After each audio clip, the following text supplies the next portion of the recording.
Hi, so today we have a podcast with our host, Bro. The intentional host and the future of gathering is what we're talking about. She is a co-founder, a creative director of Alchemy Celebrations.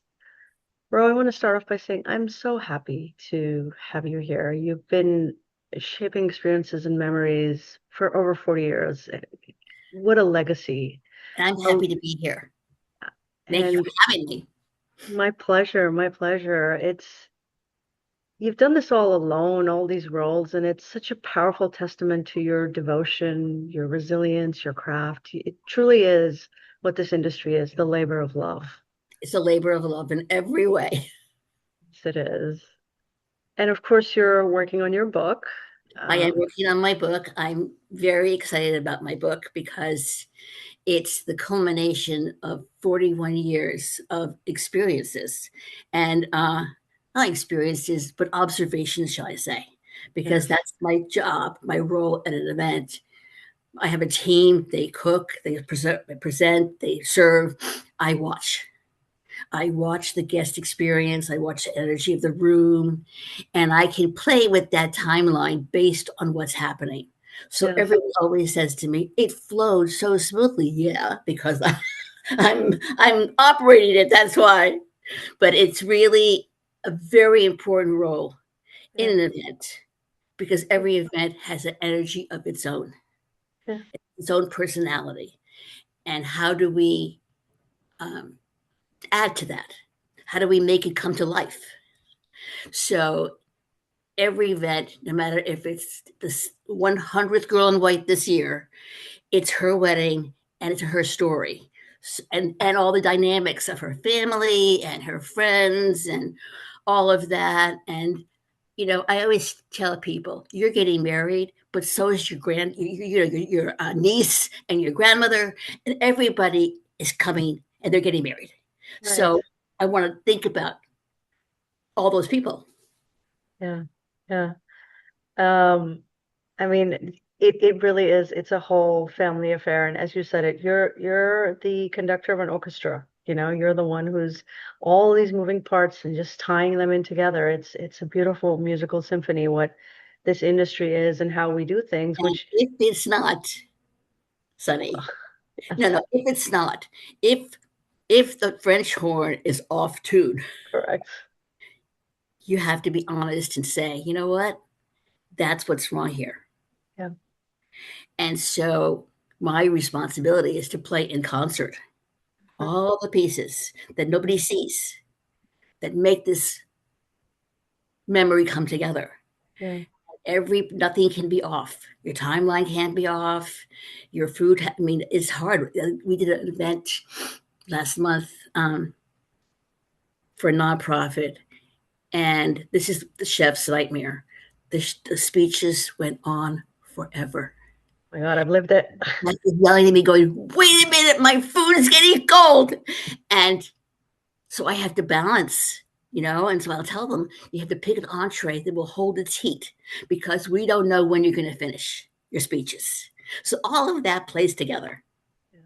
It absolutely does, and that's why I think your book will be such an important contribution to, how we think about hospitality. You have all this knowledge um, that you will share.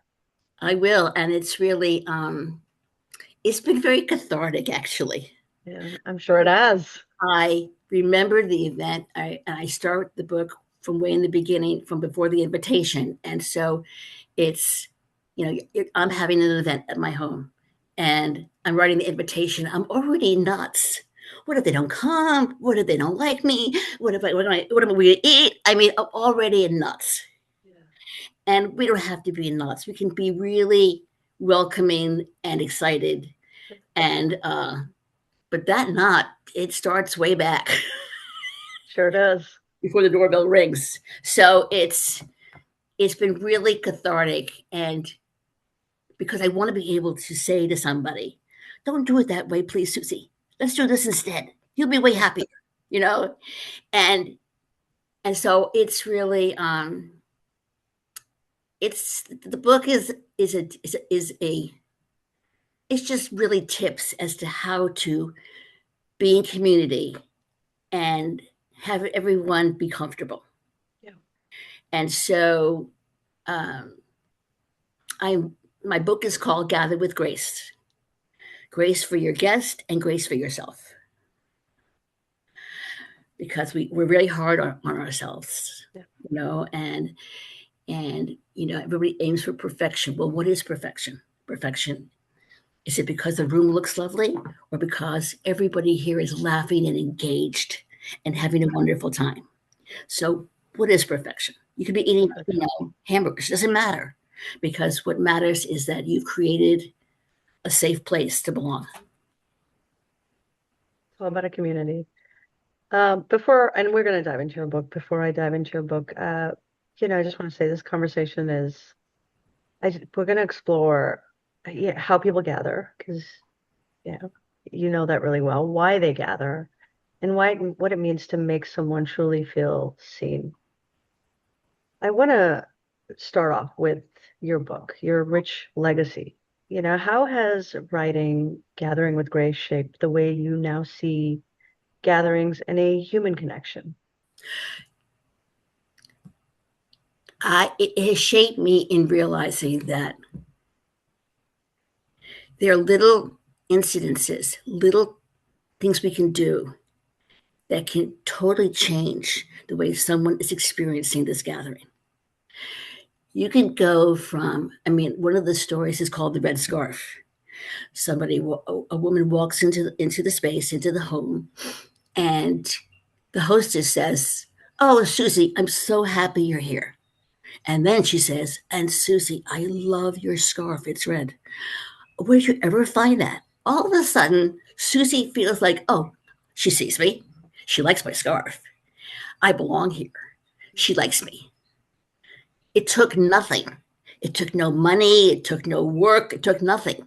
It took a moment to be intentional in the way that you greet your guests. So it's funny because I was, I know I told you this, I was in the sauna at the Y talking to someone about the book. And this other woman says, "Oh, I'm so nervous. I am hosting my father in law's birthday and I am scared." I said, "Don't be scared. First of all, send an email, welcome them, and just tell them we're celebrating grandpa and we're going to make it a no um, politics zone before they come." My family is a no politics zone because we're all over the map. And so, and then I said to her, I told her the story. I said, when they come in, greet cousin Nancy and just tell her, "I just think your jacket is so great on you. Mhm. It's all you have to do. No more, no less." And so the book is about intentional gathering. So it has tips for both the guest and the host, because both play a part. You can't come and be a bump on a log. Don't bring a bottle of wine, bring it yourself, and engage as the guest. And as the host, you make it easy. I'm talking to a number of interior designers now about having a chat about how room is set up. Is it set up to gather, or is it set up to have little groups who don't know each other, or is it set up to have no room for you? So it's more than that. It's intentional living. It's intentional friendship. It's intentional communication. It's just taking the time to be intentional and authentic. But Authentic. intentional is really, because no one's going to do this, Sunny, automatically. We're not built that way. Mhm. And so we have to think, all right, what should I do here? What would make my guest really, really comfortable? Don't put the coats on the bed, for God's sakes. You get a coat rack, you know. And and so all of those things tell your guest, "Oh, look, I can put my coat here." Yeah. It's the little things that make people comfortable. It's not this big thing you have to do. It's not. It's thinking, if I was a guest here, how would I feel, and what would make me comfortable.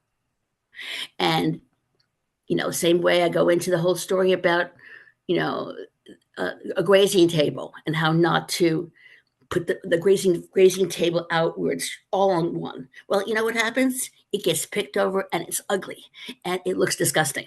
Yep. So we have a whole chapter on how not to do that and how to switch things out and how to make it comfortable so that at every touch point, your guest doesn't have to look at picked over food. Mm-hmm. And your guest doesn't have to say, I don't want to touch that. Mm-hmm. Um, it's really, it's intentional.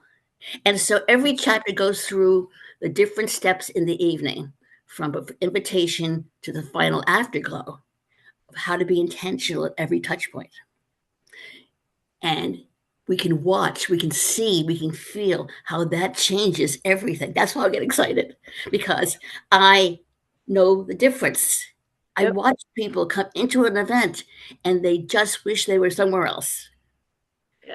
And someone has spent a lot of money on venue or home decor or food or whatever, but yet they don't think about intentionality. Mm-hmm. So that's it. No, you're absolutely, it's such a small detail, but it just gets overlooked. It Totally. It's just, not it's it, not something we think about. It's right. not on our radar. Yeah. We've been trained. I use the word trained by the media, by interior design, by the magazines. Make it beautiful. Make it beautiful. Make it beautiful. Yeah, we're going to make it beautiful. But But is if it functional? but it has to be functional, it has to be intentional, and it has to be welcoming. And if it's none of those Exactly. things, um, I've seen a lot of really sad things over the years. People do this, spend a lot of money, and then there's no connection, Right. And so, I mean, I went to a wedding this summer, big money, fancy place, no connection. I left at 9 o'clock. Yeah. It never connected. Unfortunate. And, and so I wouldn't tell them that, Of but, course. um, but I noticed because they had a planner. I'm thinking, why is she not doing one, two, three, four? Why isn't she connecting us to the family, to the bride and groom? And so it was, again, I'm a terrible guest, not someone's home, but in a venue where I'm kind of going, really? I'm watching the staff kind of throw the entrees frisbee style, I'm thinking, what are you guys doing? And so even for the team has a workbook about how to gather with grace and how to behave and what not to do. And the other night we did an event and I sat with the team beforehand and I said, here's what I want from you. I want you to be graceful and gracious. I want you to pay attention to that. And everybody at the party commented on the staff, on the team, and said they were so lovely. I said, yes, they better be, you know, because I need to extend my theories into action, into reality. Because if Yep. people don't experience our business with grace, then I've Mm-hmm. done nothing Mm-hmm. but hot air. Yeah. That's 100%. 100%. Um, Not easy to get it's them not moving. easy. No, it's that delicate dance, it's that delicate dance. Yep.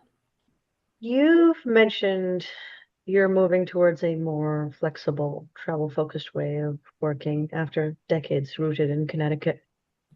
How has that evolution influenced your role and creative rhythm and the way you think about the next chapter of your amazing work? Okay, I will be honest. Yeah. I am a legacy learner. Hmm. It's all in my head. And not in terms of, the menu in the kitchen. My brother's our executive chef, and he is excellent. And he never tires of being excellent. But my role, I have nurtured our clients. I have nurtured the way the event looks, the way the event flows. And Now I'm fighting, not fighting, I'm arguing with Bill because we're doing an event on Thursday that is a Brooke Astor's library theme. I said, I'm going to bring my silver because the silver will catch the light and the silver will just be more of an elegant library. He doesn't want to do it. I'm going, no, you have to do it because that's going to tell them we're in someone's fancy library. And so, as somebody like everybody else, I'm very, very ADD. And I think I've been reading that part of that is I have the ability, as Stephen Covey would say, 1 and 1 makes 3. So you take 2 ideas, but you make a third one out of them. And so, yes, will I miss that? Yes. Um, but my age and my health are not in the same place as it was. And I can't do what I used to do 40 years ago. And so, but it's been good because I lost my assistant when she had to leave. I was devastated because we were so good together. I would be the broad thinker, she was the detail person. And she would email all the brides, all the details, all the details. And we even did, for our one client, we did a anniversary party in Ireland at their private golf club, all during COVID. We planned the whole thing during COVID. And then after COVID, we went. And it was so much fun. This client doesn't ask me a question, and I just do, and she shows up. And she walked into that party, and she almost lost her mind because it was way more than she expected to look like. And am I going to miss that? Yeah, I'm going to miss that. But on the other hand, I'm excited about my book, about sharing my experiences with people so that they can be together in a more intentional, authentic way. And like anybody else who's done this for a long time, you graduate to where you have this wisdom. I mean, I was down and dirty. I would be the last one out. I take the garbage out. I had done it all because that's all really important. But I'm no longer in that position. Fortunately, what we're doing now is that we're actually, not really telling you all my dirt, we're actually creating these SOPs. And I'm creating them so that this is who we are. This is how we do it. This is how we behave towards a new inquiry.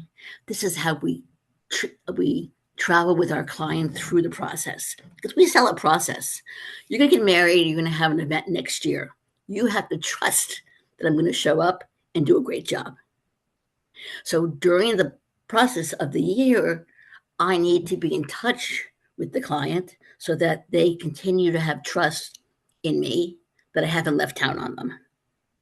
So we're creating all of these SOPs so that this is the way we do things. This is who we are. And I'm enjoying that because I can see it all. I know exactly how we do things, but nobody else does. My secret. So I really think that the team is really geared. I have not been really working for 2 years now. They have done an incredible job. Clients are happy. The reviews are awesome. Everyone's happy. And so I'm more comfortable because I've actually not been around for 2 years. And so, but I will come out. And like this summer, I did 2 really incredible parties. I planned and designed this incredible bridal shower now with a massive paper flower. I mean, it was stunning. And then turn around and do another party where it's his 70th birthday and he's having the Temptations and it's all about the disco ball and all, all about that. So it's really,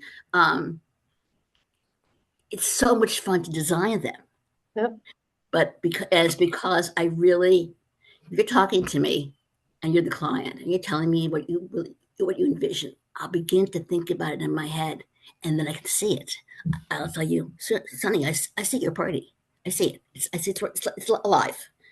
And I add as I go, and then I'll say, you know what, that needs X or that needs Y. And my team hates that because I'm always adding stuff. But you need to tweak here and a tweak here. And I hope that our clients trust us to make sure that we haven't gone 99%, that we're 110. Because I want them to see value in what we do. It's not inexpensive. Um, and I want them to feel they got value. And so I want to give value. Mm-hmm. And so at any level, no matter what the level is, I want you to feel that you've gotten value. Yes, if you do things a certain way, it's very expensive, but you don't have to. I love to come up with ideas that don't cost anything or little, because it's for a moment. It's not for days. It's not, you're not living there forever. Sure. And so it's not, my thinking is not lazy. It isn't all this call up, Taylor Creative and get some whatever. No, it's how can I do this so it has value? Mm-hmm. And then you go through the list of things you're going to do to the party and go, well, you know what? She wants to lower her costs. What here gives no value? It's fun, but it gives no value. So on another side, I'm creating an app in my spare time. But the app is really about how do I find out what I really want? Yeah. Because most everybody can't have everything.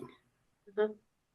So the app allows you with concentric circles to start moving your pieces around so the middle gives you what you want. But you decide. You have your budget, you have your items, and then you move them around on the circles. And this is important, this is nice to have, this is great to have, but you don't need out here. You need this, Yeah. whatever this is, because everybody's different. Somebody's a foodie, somebody wants to dance, somebody wants to have a great bar. It's all different. But you decide, not your mother or the neighbor or your planner. And so when you walk in, you get what you wanted. Yep. I'm That's excited. So the yeah. next stage of my creative life is really about taking those 41 years of experiences Uh-huh. and turning them into wisdom. That's it's really incredible your passion for the industry, how it's evolved, and now an app and a book. It's It's really really it's for me. It's very inspiring and no, incredible to hear you speak. it's all comes down to my my personal angst over people being uncomfortable and feeling left out. And about the app, it's about for years I draw the client a rectangle and put a circle in the middle and then put a star in the middle of that. I say, look, Sunny, all of this is your party, but what's in the middle is what you need. The rest of it's just stuff. And so she can build it out as far as she wants. And if she really wants something, she'll find the money. You know? Sure, sure. She'll find the money. But she's driving the ship. Yep. I'm not telling her, oh, unless you have these lights, it's over. Which is it's Like, how it's not how it should be. It's their party and it's their vision and it's their day in most of the cases. It's a wedding or it's a bridal shower. It's we deal in events that are life events. right. So I would say if you want lasagna, go to an Italian deli, Yeah. because that's not what we do. But it is, and I wear that really, really seriously. At one Mhm. time, we had a staff member who's long gone. He said, this is so awful. I don't want to be here. I said, look, somebody has chosen us to be part of their memory forever. Earth to you. I said, I'm honored to be here. Mhm. And now I had people come up to me and go, you did my wedding 30 years ago. I'm going, oh my God. Mhm. And she's got children and grandchildren. No. And so it's like, it becomes part of that memory, Yep. Yep. And so I always say we take it very seriously, but we don't take ourselves seriously. We're not saving lives. Um, I you have this amazing guest first philosophy, anticipating stress points, creating comfort, helping people belong. You've mentioned it a few times. Can you share a moment where a small intentional detail in a story, created a surprisingly deep emotional impact? Um, let's see. Well, the one that comes to mind is I had a couple last year getting married, and they came over to the house because they live nearby. And so I was making conversation, and I Hmm. said to them, "So, what'd you do last weekend?" And Right. they said, "We went to a wedding." I said, "How was it?" Because we did not have a good time. Why? Because nobody at our table talked to us. We didn't know anybody, and no one talked to us. And they both looked really sad. And I'm thinking, does this bride and groom know that this lack of doing this one thing made people sad? And I would say, tell the bride and groom at every table you have a friend who likes to talk, and have them engage, almost like a ringer. Have them engage. Oh, hi, how'd you get here? And how do you know Susie and Tom? And doesn't matter. It matters that somebody recognized you, Yeah. somebody saw you, because the sadness on their face spoke a million words. They're remembering it as being left out. And so these are little tweaky things, but they make all the All the difference. difference. Yeah. All the difference. All the difference. So it's really, you know, it's really, it's more than interesting. It's an insight into people. This is interesting on a global level. It's Uh-huh. interesting on an intimate level, It is. because what we do, we see people wrapped up around their special event, and their vulnerability is showing, and their everything is showing. It's all out there. And if you listen carefully, you can hear what's really hard for them and address it. So Uh-huh. I love that part. That's my favorite part. The mother not talking to the daughter, daughter not talking to the mother. Um, don't don't give away your day. Yeah. I went to a wedding in Florida, and there was 500 people there. And this was the son getting married. They were Lebanese, and this was a very big deal. He was older, he hadn't gotten married, song and dance. And so the mother of the groom walks in, and she's livid. Roe, Roe.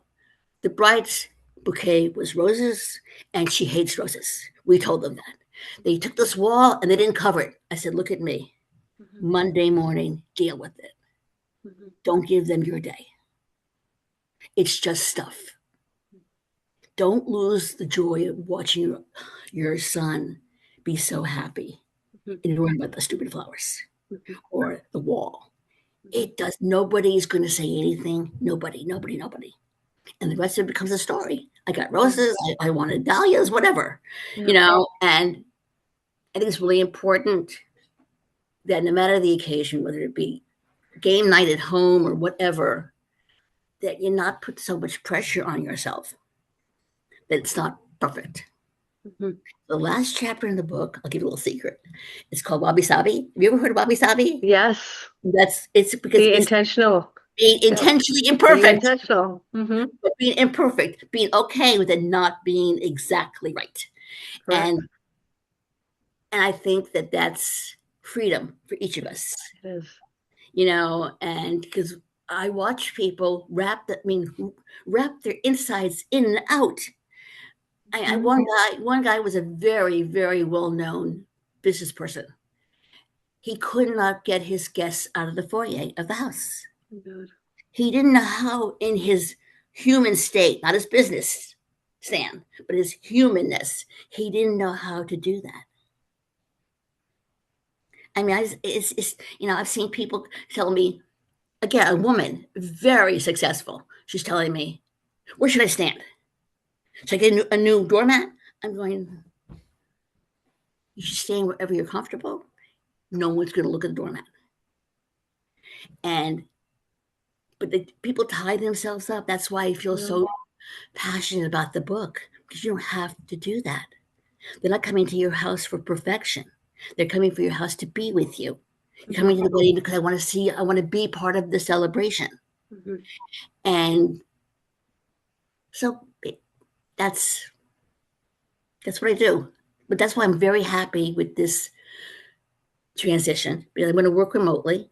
And I've already told our important clients I deal with all the time that Hmm. I'm going to, I went to see them. I took them Halloween chocolates and I said to them, I'm moving. And they looked at me like I had two heads. I said, I'm a phone call away. I'm not Yeah. moving to Timbuktu. I'm going to north of Boston and I will come down. And so they were happy. I will do that for certain people. And then I'm looking forward to writing. So we found this condo, which is a miracle. And on the first floor, there are two bedrooms. For the primary bedroom, there's French doors onto a sunroom. Oh, nice. And I can see myself sitting there and writing Nice. and really um, sharing what I know and love. Yeah. So I'm excited. Yeah. Another thing that you talked to me about, which I think we all have a little bit of, is how many guests arrive anxious, unsure, even hoping to escape, even though it's their party. How do you feel? How do you, Let me reframe that. How do you design experiences that melt that tension and make them feel safe and make them feel seen? I believe that, again, being intentional, the host or whoever's at the door.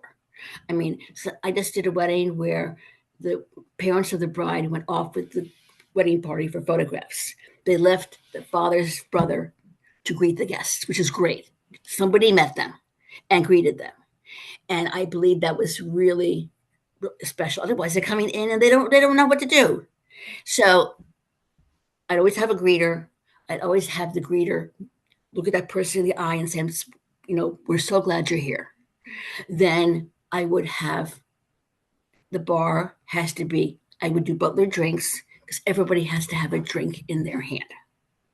Because all of a sudden, oh, I'm supposed to be here. I have a drink in my hand, and then I always like to have a grazing table because if I don't know anybody, I go over and pretend to eat.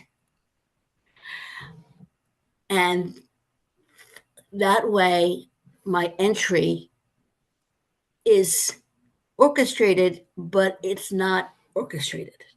You don't see the timeline, but it's a flow that allows me as the guest to say, okay, somebody greeted me, I have a drink in my hand, there's food to eat here.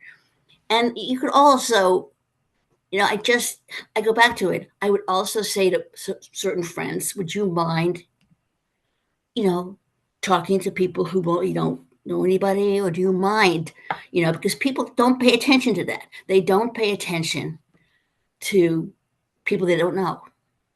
Hmm. So they gravitate to their clique. Before you know it, I'm walking into a room and there's a little group here and a little group here and a little group here. And I am not going to go into that conversation. No way. And so what do you do? I mean, either you say, I would love to join the conversation, Yeah. or I think, again, back to what's my responsibility as a guest. Um, you can't put it all on the host Right. because it's not fair. Mhm. The host is not responsible. Person should be responsible part of the good time, but so are you, guest. Mhm. One of the stories in the book is called "To Be Interesting and Interested." I have a brother who is a very successful businessman, travels the world, and he said, Ro, when I go to a party, I have a responsibility to be interested and interesting. So he said, I always come with two or three stories.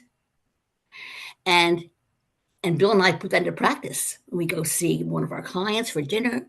We in the car, we talk about, okay, what are we talking about tonight? And we'll come up with questions that we can engage our host. And she's an older woman and she loves to talk about herself. So the questions are like that. And she's happy, we're all happy. And there are no dead moments. It leads to more conversation.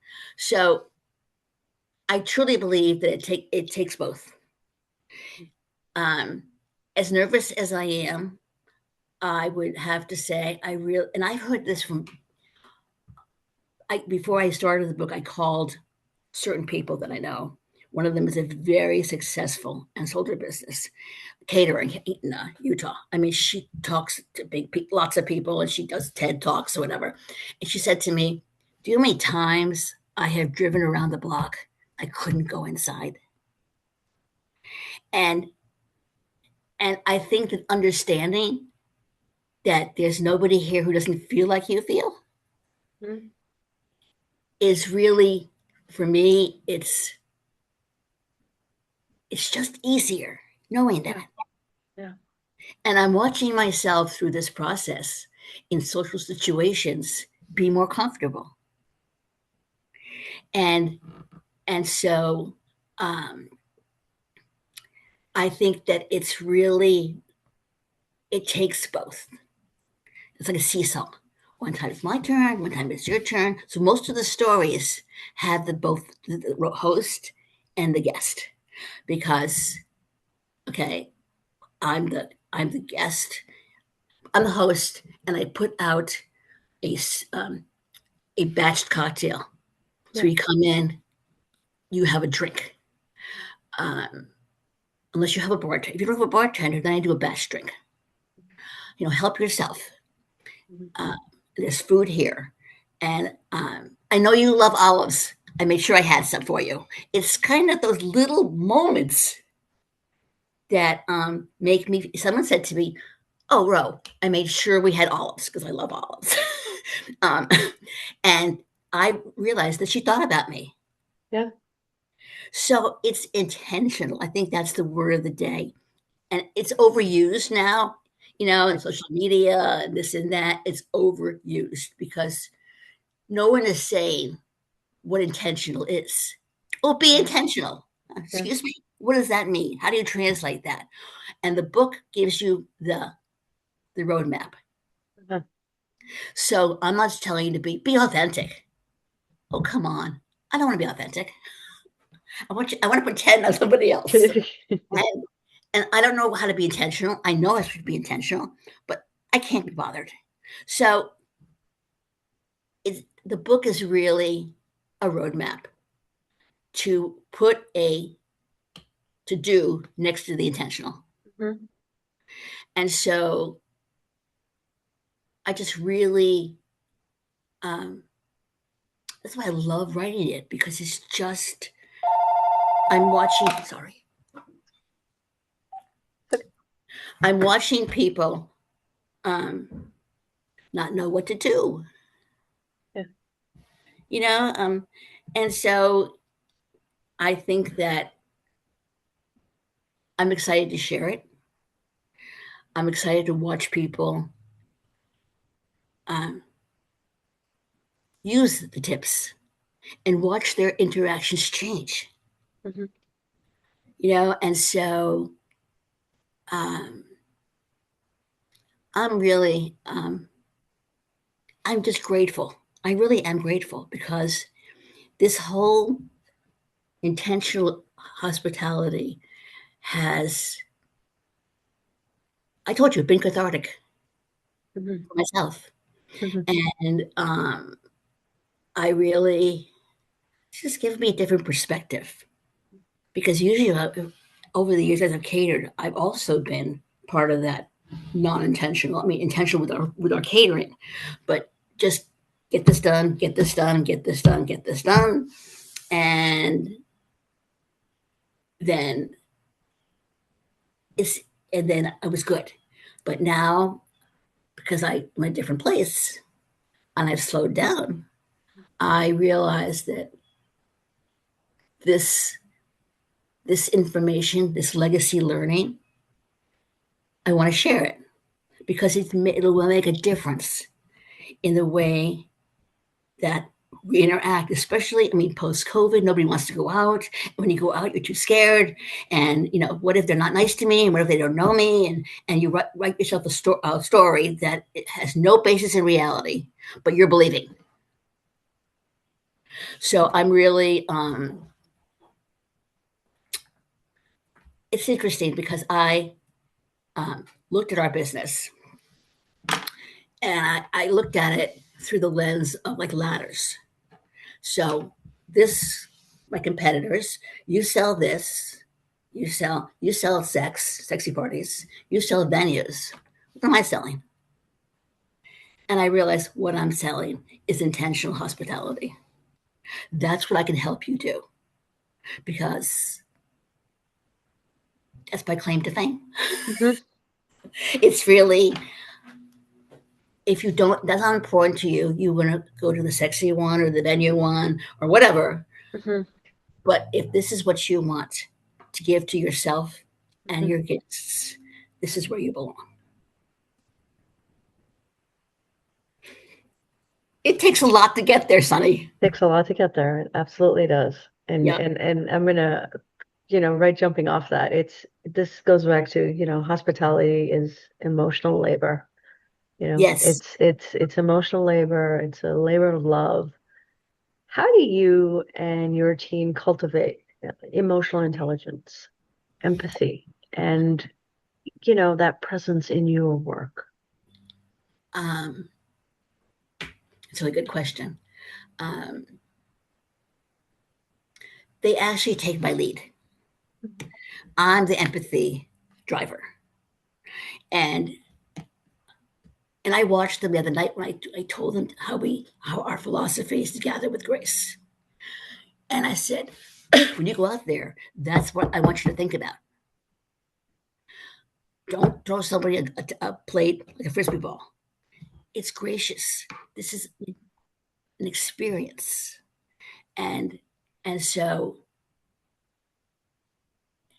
I think that in the way that we plan to present the food is very intentional. One of the stories in the book is called "Where's the Shrimp?" Three friends leave the party, had a great time. Everybody had a great time. Then one of them says, "That shrimp, that was so good," and the other one goes, "What shrimp? I didn't see any shrimp."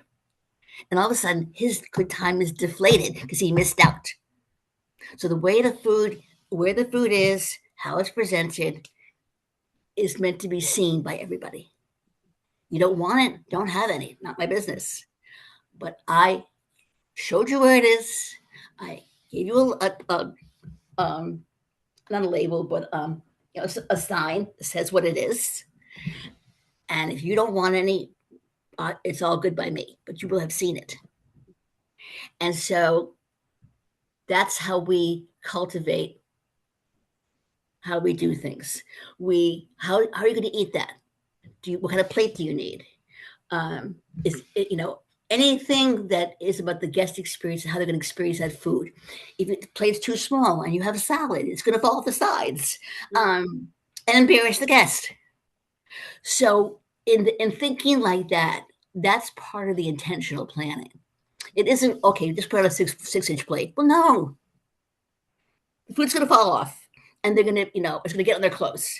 So I think that the planning process of execution of presentation, um, it's innate in what we do. It isn't I have to give them a lecture.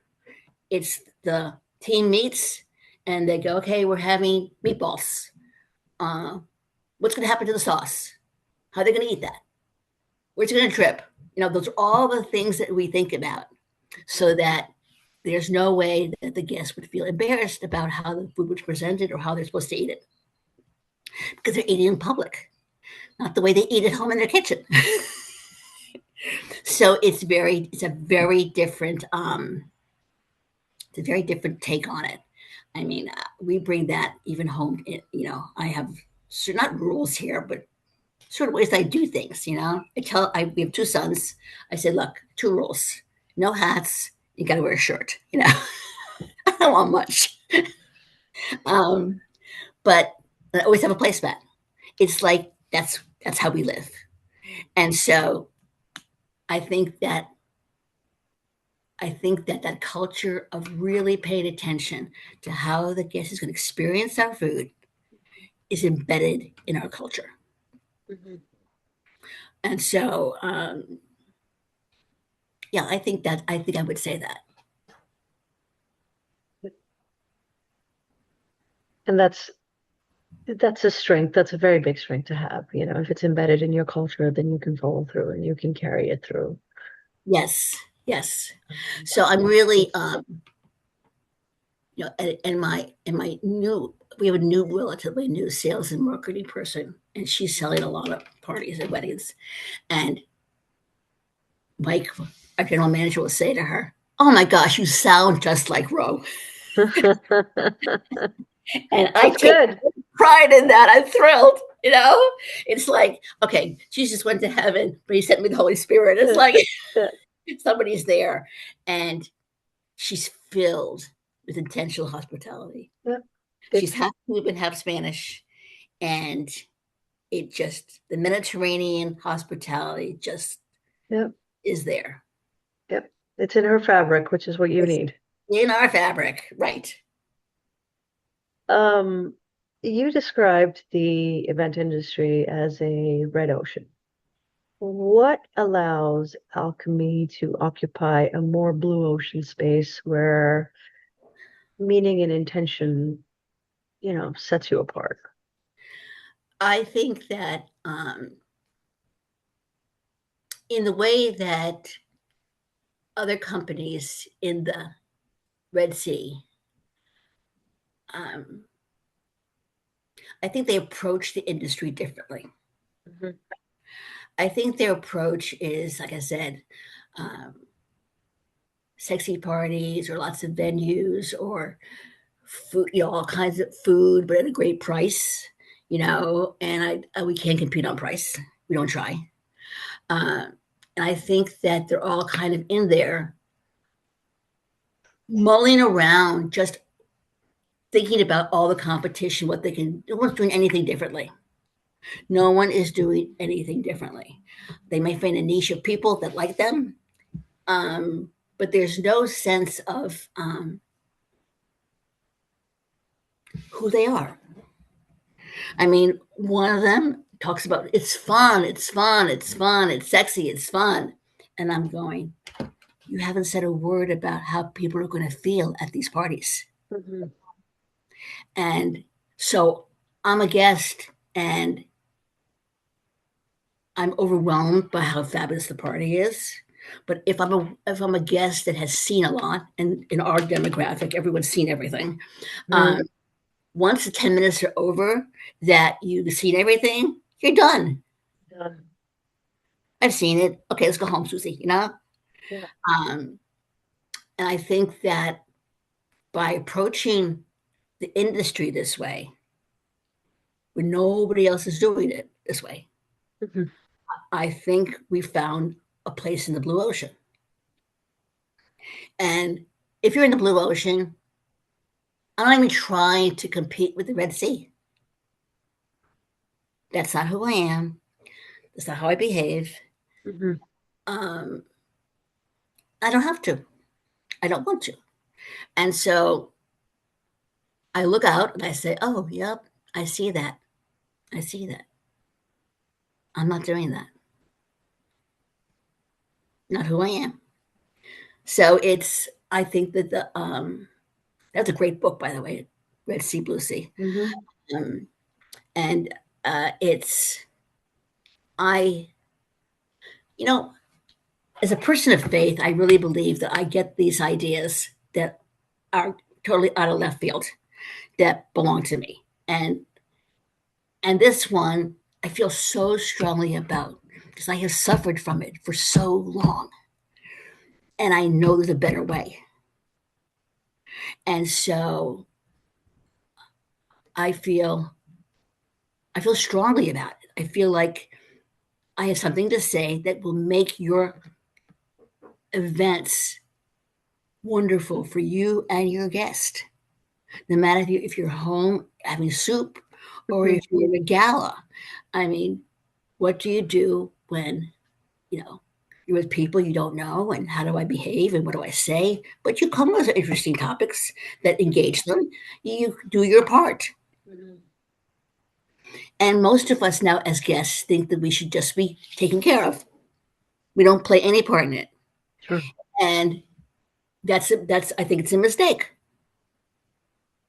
because we wait for someone to talk to us. We wait for someone to feed us. We, we cater to you, but it's what am I giving back? Mhm. I bought some chocolates. So what? I want you to engage. I want to look at the room and watch people laughing together that didn't know each other before. Mhm. That would make me happy. That is a success. Mhm. And so, yes, you set a warm tone and you have music playing at a certain level. All of that's great. It's all great. And then if you come in and you're all actually having a warm time, well, we're warm all over. And we did a birthday party several years ago. It's really cool.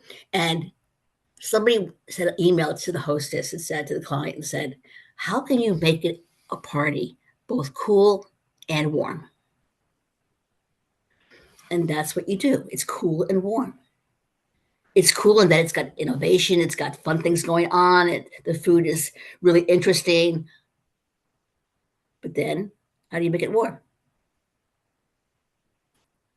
That's the people. People, it's the human touch. People who are intentional about coming to the Mhm. event Mhm. and understanding that they play a part in their own good time. Mhm. 100%. It's like saying, go to someone's house and you expect them to entertain you and but you're still not connected. You're not connected. Mhm. And it's like you are having an out of body experience. I don't know what I'm doing here. Yeah, yeah, yeah. So I feel almost privileged to be able to have this knowledge. I mean, we did a birthday party at the end of August for a guy turning 80, and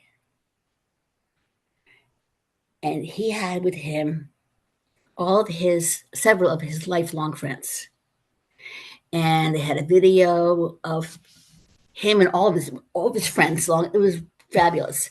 But then at the end, he gave the speech, and it was so heartfelt. He's a neurosurgeon. He's an inventor. He's everything. But it was so deep. And what he said was, he basically is that I'm a product of all of you. Mhm. My experiences with all of you have made me who I am. And I said to him, I said, I am privileged to hear you. And his audience, his guests were like raptly paying attention. And the minute that his wife would ding the glass, everybody's paying attention, you know, because, and they had speech. I mean, it was so warm, but it was such a cool party, Yeah. you know. And so that's what I want for everybody to have that level of, of comfort and of inclusion Yeah. and of feeling safe. That if I had, Christmas wish, that would be it. Because it makes a huge difference. Yeah. And we all, right now, I think the way the world is, we need each other. We really need each other. We do. We We do. need skin. We need skin. We need to know that there are people out there that care about us and love us and want the best for us. And so it's a good journey, Missy. Um, when we talked earlier, you said clients often bring, Pinterest level inspiration. not always Pinterest budgets. Yes. How do you guide a client from fantasy to meaningful execution while still preserving that wow factor, that magic? That, Um, I always tell them, they'll show me a picture, and it's $1 million picture, you know, and I will say to them, obviously something caught your eye in this picture. Can you identify it? And they'll say to me, yeah, I love the way that right there looks. I like that. I like that the lighting. So you can have that lighting. And so we integrate the party with that piece of information. Mhm, The day of the party, they come to the party, and mhm, what they loved is there. And they go, I can't believe I got what I wanted. mhm, I mean, I told you a story. It was a woman whose parents had passed away, and her aunt and uncle gave her a wedding at home. mhm, Um, and she, before we went to visit her, and Bill asked her, is there anything that you really want? mhm, And she said, yes, there is. And this mhm, is a few years ago. And she opened up a Martha Stewart magazine. mhm, And said to Bill, you see that ribbon, that Tiffany blue ribbon? He said, yes, I want that. He mhm, said, you can have that. mhm, And so the day of her wedding, she came outside to the deck, was all dressed up for the wedding, mhm. and the napkins were wrapped in this Tiffany blue ribbon. She started to cry. She said, I really got the ribbon. I said, of course you did. That's what we're here for, to give Yeah, you what we can give you. yeah, Same goes back to the app. If yeah, you can figure out what's important to you, you can yeah, have yeah. um, some of our brides and our social clients can have whatever they want. There's no budget. But most everybody has a budget, Yeah. no matter how much money you have, except for a couple of people. And so we have to think through. It's too much for her. It's too much to. I really want that. I really want that. I really want that. Well, you know what? You got to prioritize, Mhm, and so that you can have what you want if you are intentional. mhm. And so it's just really people are amazing. People people are amazing. I mean, it's really about how they go into it, their mindset. Um, and some people, they just dream and fantasize, and then nothing ever other meets their expectations Yeah. because they're impossible to meet because they're living in a fantasy world. Mhm, And but my one of the things I love to do most is to take that fantasy and find a way to execute it in a way that is affordable. Because I used to love Metropolitan Magazine, and they had that, very wealthy room and then a very modest room. They look the mhm, same. mhm, Basically, that's it. I mean, you want this? Okay, let's see what we can do. mhm. And so it's the intention that goes into our work at Alchemy Celebrations. It's take what our client is giving us, even if she doesn't know she's doing it. She doesn't have the words because she's never done it before. Mhm, So you have to kind of glean them out of her and say, what about this idea and that? And the minute she says no, we move on. mhm, And so it's a process. I mhm, always tell everybody, we sell a process. The party's at the end, but we have to get there together. mhm, mhm. And so I think that's really my blue ocean. Okay. Um, you spoke about trust being a non-negotiable for you. How do you recognize early when someone is a great emotional fit or when they aren't? And what happens when the trust isn't there? For me, you're right. Trust is everything because I sell something you can't see. And so it's not tangible. You have to feel in your gut, client, that Mhm, I that I, Alchemy, will have your back, and I'm Mhm. going to give you the best event we can give you, Mhm. given us. And either, and when I have somebody who, through their language, through their communication, Mhm. is showing me they don't trust me, Mhm. first of all, I'm heartbroken. Secondly, I if they need to move on, I'm good. No, I don't. No, we just got. This is going to sound horrible. We just got a review that was very poor, and so Roe didn't pay attention to me. Roe this, Roe that. I go. I had never heard of the person. I have no idea. No idea. Nobody on our team knew who this person was. Mhm. Well, I said, "Oh no, Mr. Smith, I'm sorry that happened to you. However, I don't know who you are." Mhm.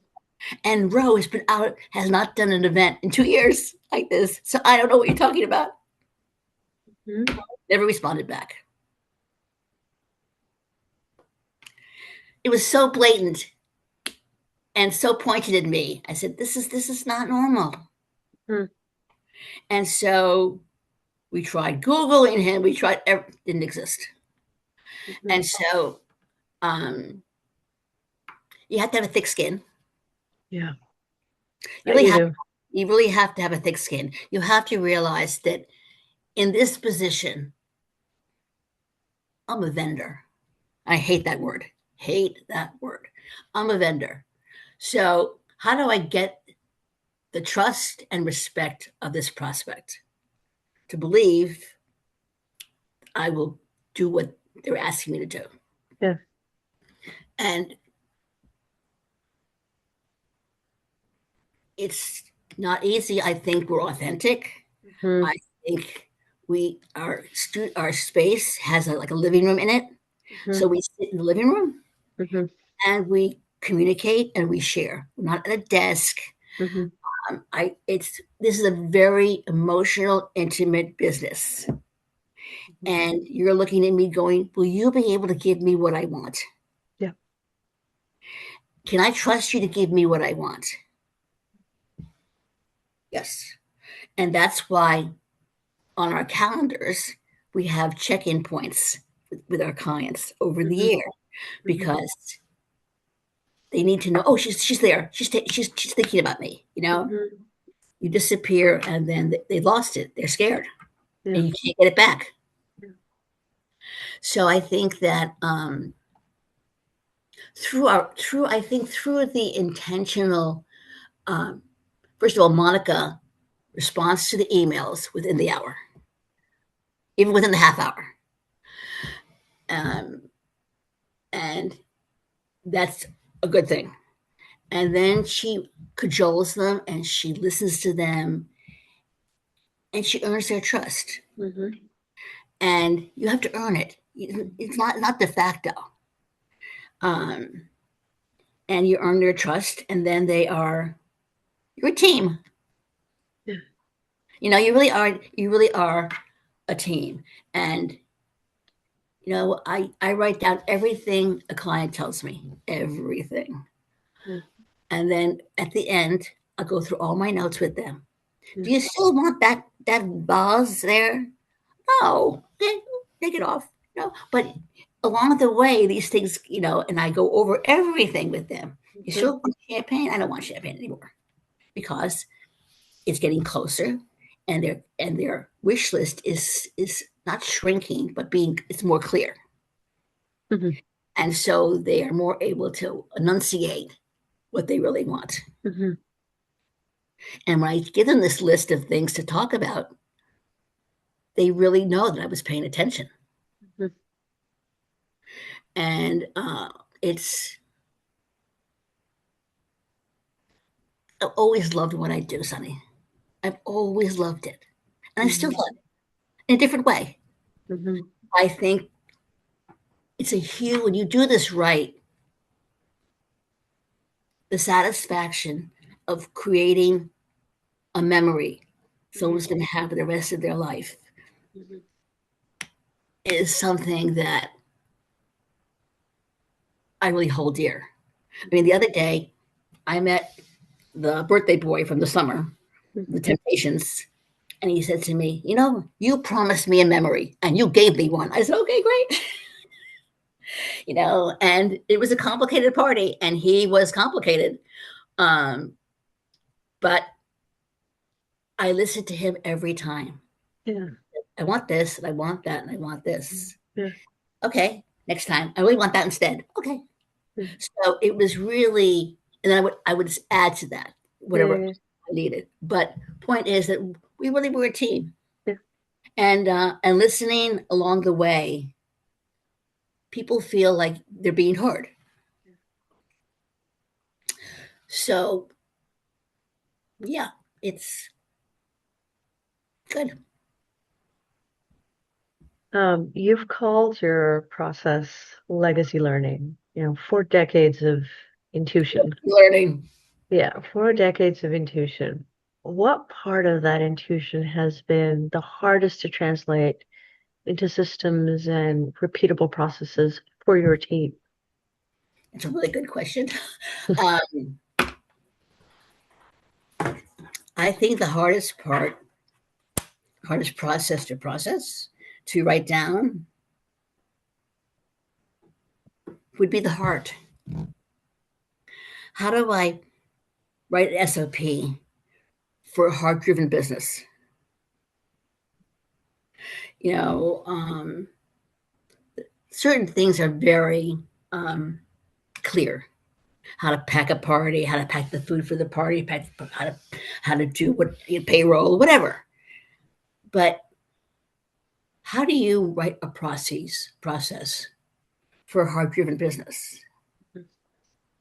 It's not going to be a process. It's a process in that right now I'm writing this new process. It's basically take the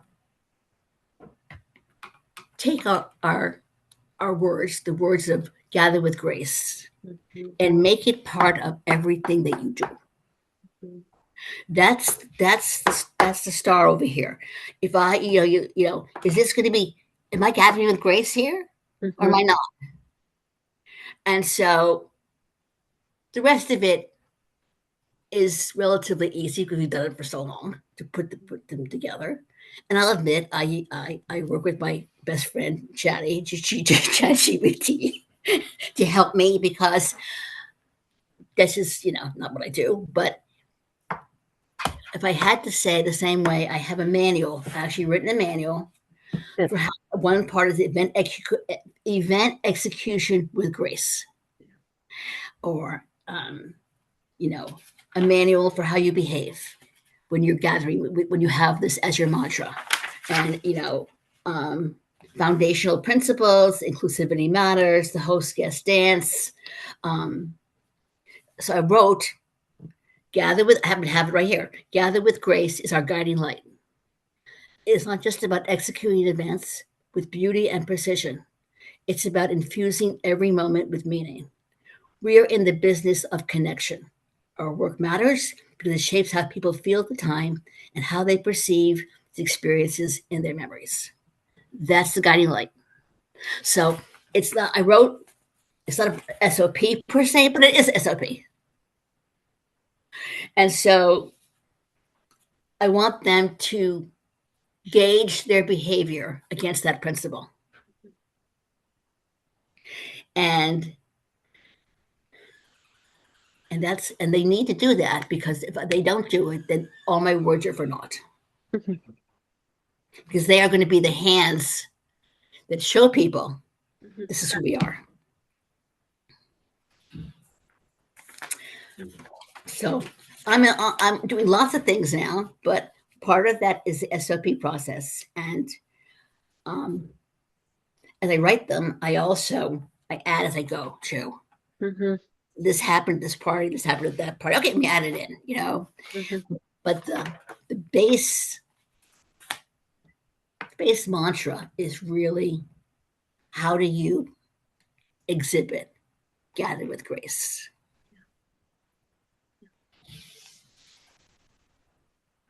When you stepped back recently for health reasons, your team stepped up beautifully. What did that transition teach you about delegation, trust, and leadership? Um, well, the first transition was because I had been, uh, honestly, I had been ill for a bit. So I wasn't working. And so I watched them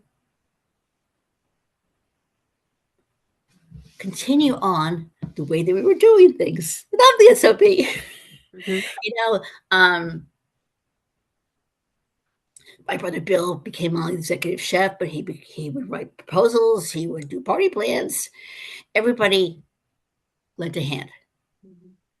And so as we transitioned to this, so I've been out of it for a bit, which has been,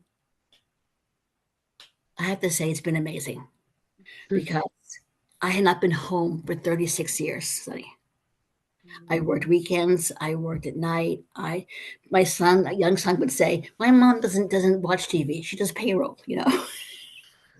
And so in the earlier years, but so I learned how to be home. I married 54 years, and I met the guy I'm married to. Imagine, Yeah. and so the transition has. I'm still working. I still have enough creativity going on with me that I'm not cold turkey. I couldn't do that. I have too much in me yet to give to go cold turkey and take it martial. I'm not. That's not who I am. Um, and the transition, we're working on it, and I'm gonna work remotely, basically, um, and I'm actually looking forward to it. It's different, but I think that it's time. But I'm still going to be. I can't help myself. Of course, it's very difficult to remove yourself, especially people that work in this industry when we're used to working those level of hours and being so involved in every facet of the business. It's very difficult to all of a sudden go cold turkey or even completely remove yourself. Yeah, I think that what's happening for me is that when I really am emotional about something, I kind of shut down. Hmm. And so I tend to, yeah. And so I feel like this is the time, and we sold our house in one day. We bought our house in one day, and all of a sudden it's done. And it's been so smooth. And I love the place we're moving into.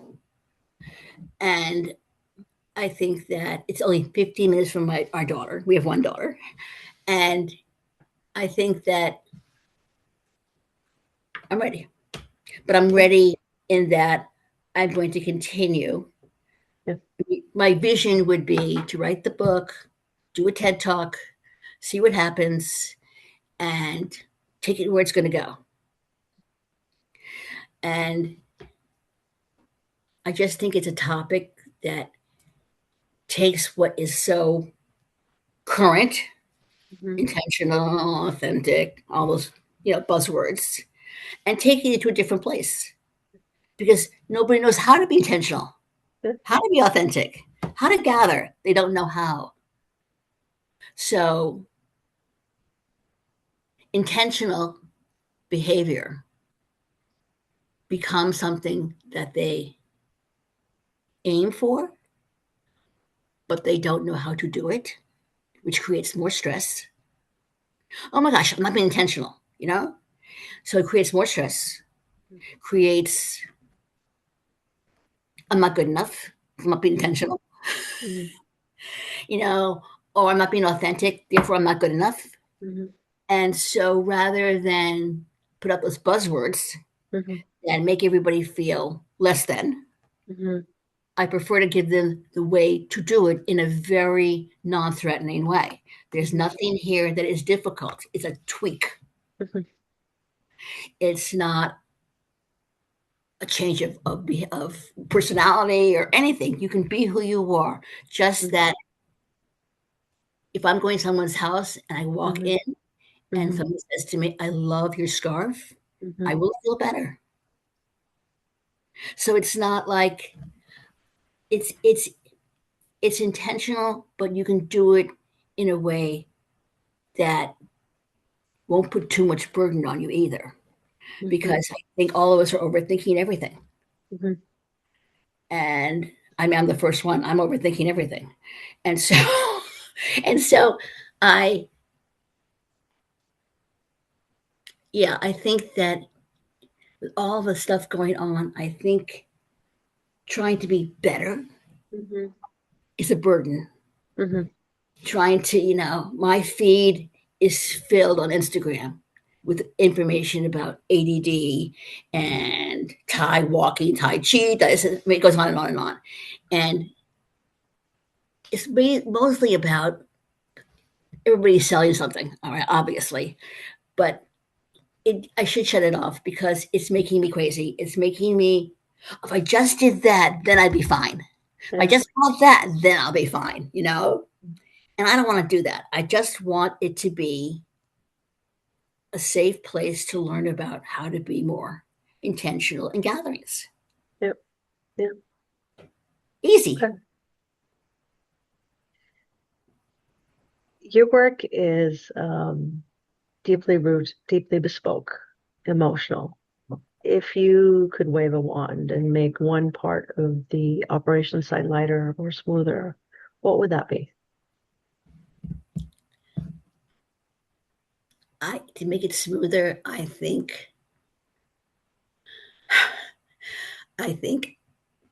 it would be to have a team that wasn't so incredibly independently minded.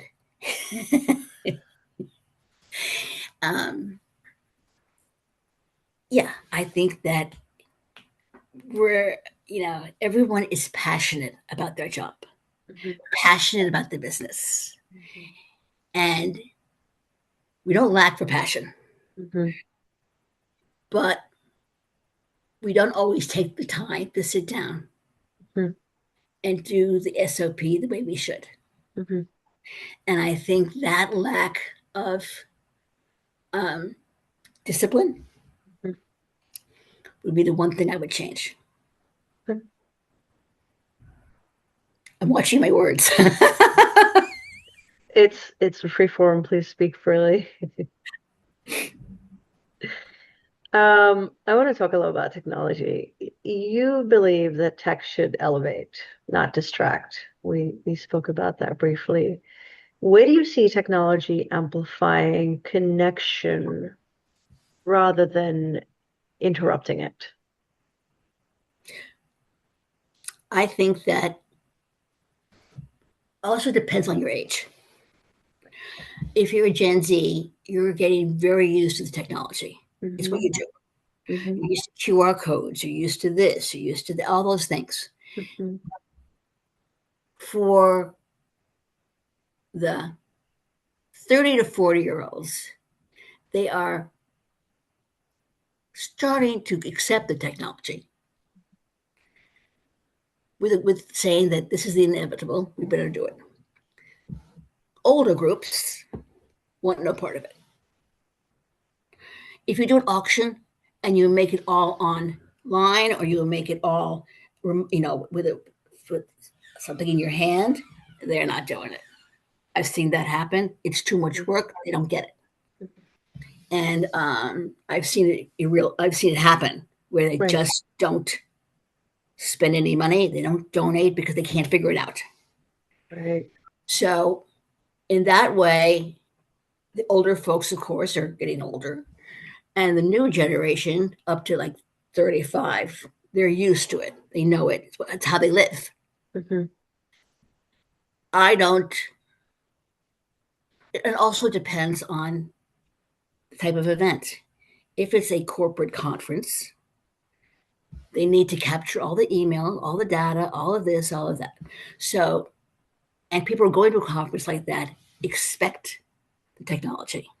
Without it, the conferences now have to have technology, not only in the way that they keep track of all their guests, but also in the way that they interact with their guests in terms of activations, in terms of exciting things to do. So the technology at a conference is much different than in your private life. Mhm. Uh,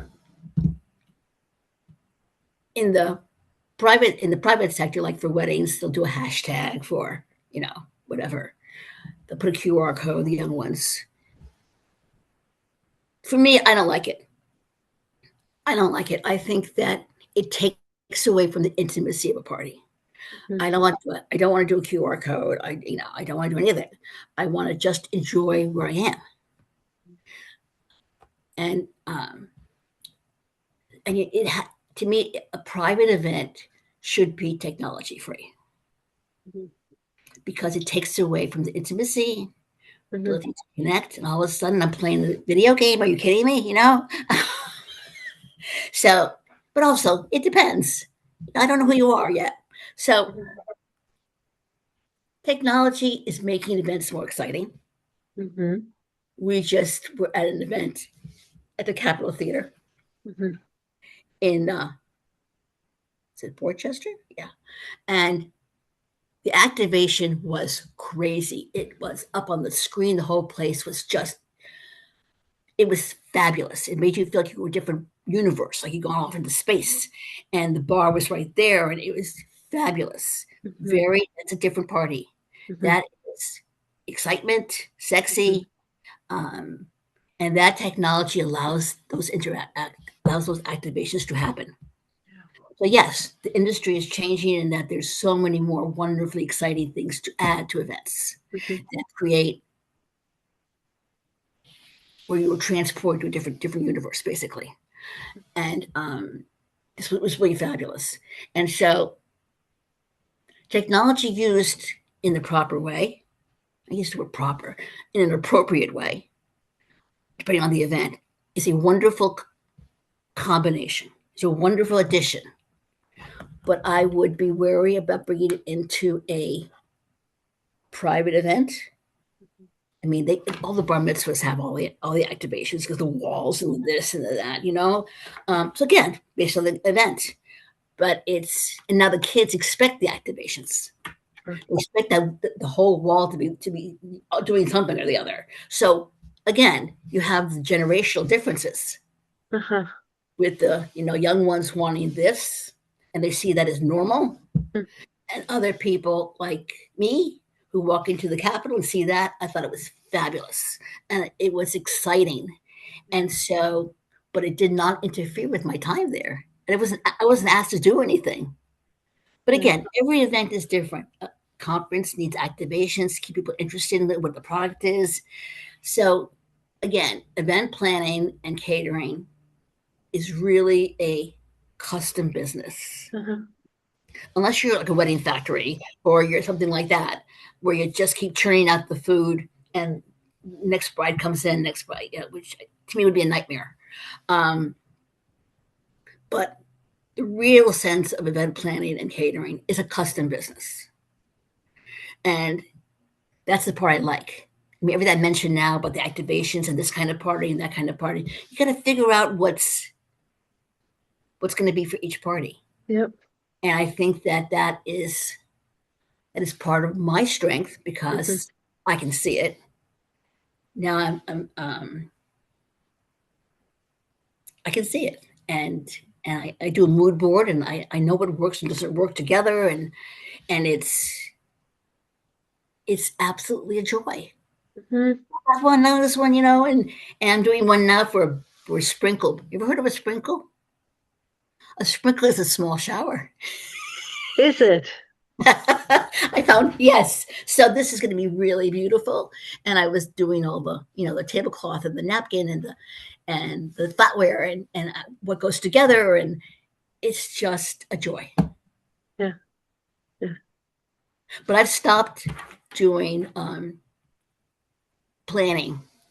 We work with more planners now because I don't plan anymore unless it's Okay. for certain clients because it's a big bandwidth. It's a full-time job. It's Full-time planning job. is a full-time job in Full-time job. itself. Yes, it is. And I think I retired from that. Yeah, yeah, it's a lot. Yeah. So it's going to be a combination of when I go up there, I'm north of Boston. Mm, Do I volunteer somewhere? I volunteered many times for nonprofits who can't afford a planner. mm, mm, And then I would do it for them mm. and guide them in whatever they were doing to raise money. And I probably might do that up there, and keep my hand in it. So we'll see. You have used AI as your creative partner. You call her Chatty, which Yeah. I love the name.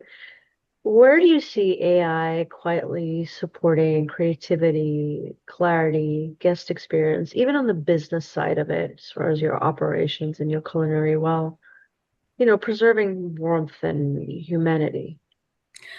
I use Chatty um, to for my writing. She'll give me a prompt, and from a prompt I can write. I used to be a reporter in a former life, um, a features editor, so I would write, and so she gives me prompts. She'll help me.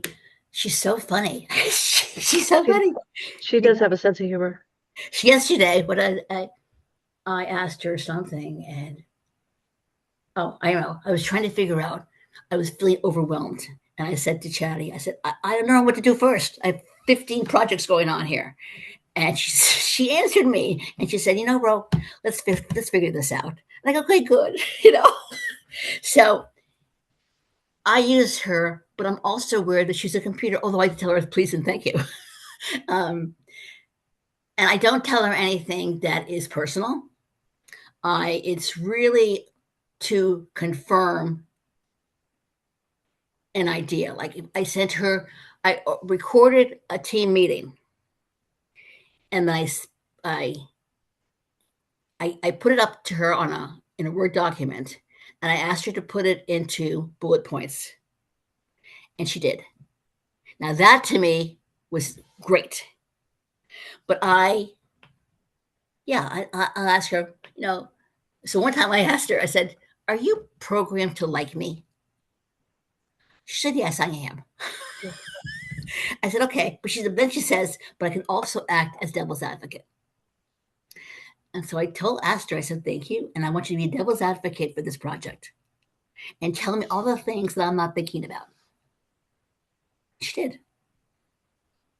So I think I agree that prompts are really important. She can't give you what you don't give her, and I'm very specific in my prompts, and so we've been working together for a while now, so she knows me, and she'll say to me, "This sounds like you," and she knows my voice, so she can write in my voice. And the book is me. The book is, I might ask her for a clarification. I might ask her for something else. I ask her for a mock up of the book, but she's not writing the book. People are able now, they say, "Oh, you want to make money? Go on ChatGPT, write a book." I go, no, no, no, no. This is all my experiences, and I'm writing about them in a very open way. Mm-hmm. It's it's not. I mean, she's written some things that I just basically throw out because it's too not only generic, but it's just not me. So it's yeah. I would say that if you're not using the AI today, you're missing out. You're missing out. And I think it's going to be for all of our industries. It's going to be an integral part of our work. Mm-hmm. And if you're not using it, Mm-hmm. you're going to get behind because I mean, my son's a photographer, and I worry about him because AI is taking that over too. You can go get an app, and you can change a picture, and you can do anything to it. And so, yeah, I think something to think about for all of us is where AI is going to go. We don't know.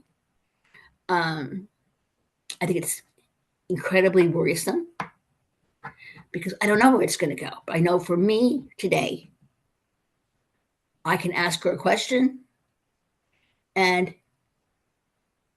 she'll answer me probably with the correct answer because I've been doing this for so long with her. She knows me. Mhm. And I know she's a computer, even though I say thank you and please. Um, and that's why I'm also really aware to put nothing in there that the world couldn't read. Right. Okay. As you move into your next chapter, traveling, choosing select clients, what remains a non-negotiable in the alchemy experience? What remains non negotiable? Trust. Trust. I would say with trust, you can get through anything. If you know I have your back, if you know I'm only looking to make this better for you, Mhm. then anything can get worked out. But if you don't trust, I can't make it better for you because you don't trust. So I would think above everything else, we need a trusting relationship. I trust you, you trust me. Because it opens the door, when you trust, it opens the door to conversations that cannot happen if you don't trust. Mhm. I can't help you get through this one thing with your mother at your wedding if you don't trust me to at least Yeah, I'll give you advice, but share my experiences with you. I never ever tell them what to do. of course. I always just say, in my experience, this is what I've seen. Take it or leave it. Because I've seen a lot. And you've seen a lot of it. I've seen a lot of it. And there are ways to mitigate what's really bothering this person. Um, I mean, I once went to for interview for planning a wedding, and the fiance said to me, "So, what are you going to do to get Laura's back off her, get her mom off her back? What are you going to do?" I said, "That's easy. I'm going to give her a job. The day of the wedding, day before the wedding, we're going to go to the club and make sure everything is fine, and then we're going to, get the place cards, and I'll keep her very busy. She will feel included, which is really important, Mhm. and she'll be off your back. Mhm. I got the job because Mhm. that's how you do it. Mhm. I can tell everybody, give them a job and include them, they'll get off your back. Mhm. Because she's just asking to be included.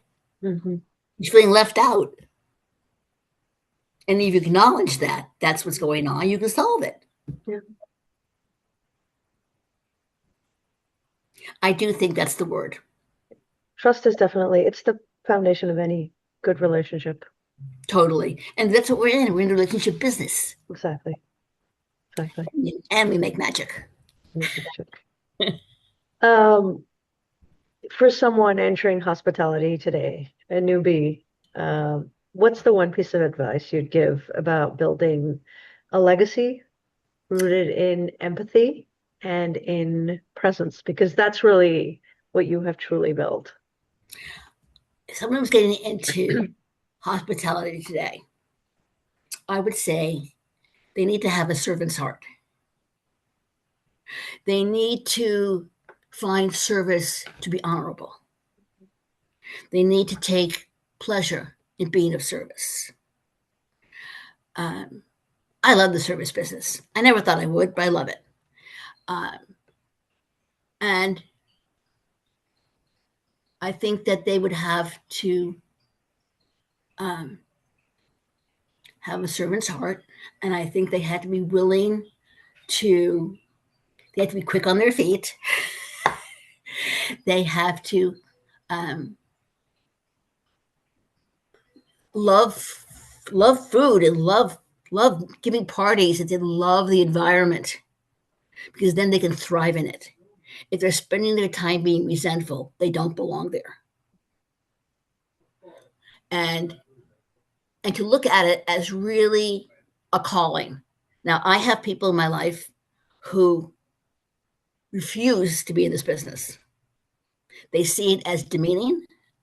They see it as uh, not being, being treated poorly, Mm-hmm. and maybe because I'm the owner, I never. Well, no one ever treats our staff, our team poorly. Um, but I would say to them, and anybody who wants to plan events, you start as a wait staff and you understand the nuances of a party, Sure. because picking the tablecloth is not event planning. Mm-hmm. Um, Making it look pretty is an event planning. Mm-mm. It's how do you make the path through the party, that a timeline that's so smooth Mm-hmm. nobody knows but Mm-hmm. you know that I once had a dad who hired me to plan his daughter's wedding because he said, we're trying, but we're going to kill each other. So I said, show me your timeline. He had people, he had himself getting up every 2 minutes. I said, what are you, Jack in the Box? So I took it all apart. I did the timeline. So the night of the wedding, I came up to him. I said, what time is it? He said, 7:12. I said, look at the timeline. It says at speech. So that's it. We're there. Because Yeah. I've done it so many times. I Yeah. know how long things take. Right. So it's that's the planning. It's the dance of this timeline that flows and ebbs according to the energy in the room. Mm-hmm. And you only do that when you understand parties. Mm-hmm. And so I've had people say, "Oh, I want to work with you, Ro." I said, "Do you take the garbage out?" This is not a glamorous business, honey. Yeah. No, It's not. it's not. But you have to love it. You have to love it. You have to love creating this memory. You have to understand that what you're creating. I'm not selling food. I'm selling the ability to have this memory. It's like an experience. You Yes. have to love it and you have to work every position and every station and know the ins and outs to really understand, for your heart and your soul to really understand it, to execute it at the level that you do. It's yeah, I mean, I tell people all the time I don't want to see a line at the bar, and for some weddings there is, and Oh, that line at the bar. I'm dying, but they don't. But somebody did not pay for the extra whatever they needed to get them off the bar. So I prefer to butler after a ceremony so that we take 30% off the bar. I prefer to have the extra bartender for the first hour. I can do. I'll get an extra bar. Yeah. It becomes a budgetary Yep. concern. If you don't want to spend the money, here's what's going to happen. Hmm. Yep. So I'm very honest about it. If you don't, we suggest X, Y, and Z. Yeah. If you don't do it, your prerogative, you'll lie at the bar. I hate it. So do I. No one likes that. I can't even look. Nobody likes that. I, you know, and I didn't have this experience, but my son did. He went to a very fancy wedding in Washington, D.C. They got married at the National Cathedral, and they went out to the Congressional Country Club for the reception. The only bar was on the terrace. Okay. Can't do that. Nobody's dancing because they're all at the bar. Now that's poor planning. Yeah. So At least pass wine and champagne nothing, to. nothing, nothing. And Pete was telling me mom was a terrible wedding. It must have paid a fortune, Sonny, a fortune. But Wow. you know what? It didn't matter. So all of my experiences and my kids' experiences telling me what not to do. Yeah. Yeah. But it's at the party with the Temptations, the sound guy was a very well-known sound guy. He said, I never seen owner do what you do. Yeah. I said, what this is what I do. Right. This is what you do. This is what I do. I'm here to make sure that everything goes according to plan.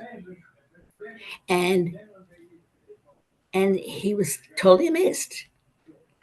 But being hands-on that way, Yeah.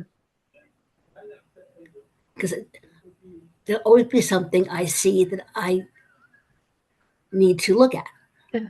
because we're humans, whatever. But it's all good. Bro, I can't thank you enough. I know Oh, we've gone over and pleasure. it's fine, but I have thoroughly enjoyed this. This has been such a wonderful conversation.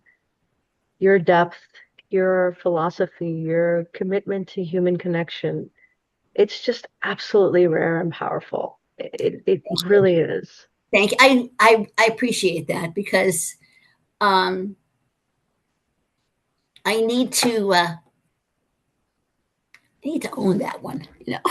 You do. You absolutely do. You have earned it. You have worked for it.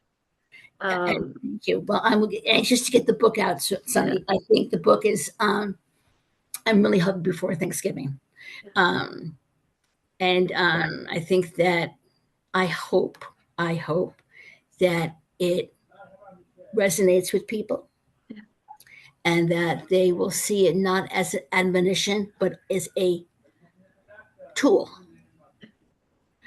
as a tip to really change yeah. something in a non-threatening way and make their lives better, not only for themselves Mhm, but for others. mhm. And it's become really my passion. I think it will be a gift to the hospitality industry. I know I'm looking forward to it, Thank you, thank you. and I'm definitely looking forward to reading it. But thank you. This has been a wonderful, wonderful experience Well, I'm glad. uh, I'm glad. speaking with you. It's it also your questions have been so insightful that I got to think about them. Oh, you know, good, you do about this and what are you going to do about that? So it's really been it's been very wonderful for me as well. good. I'm glad.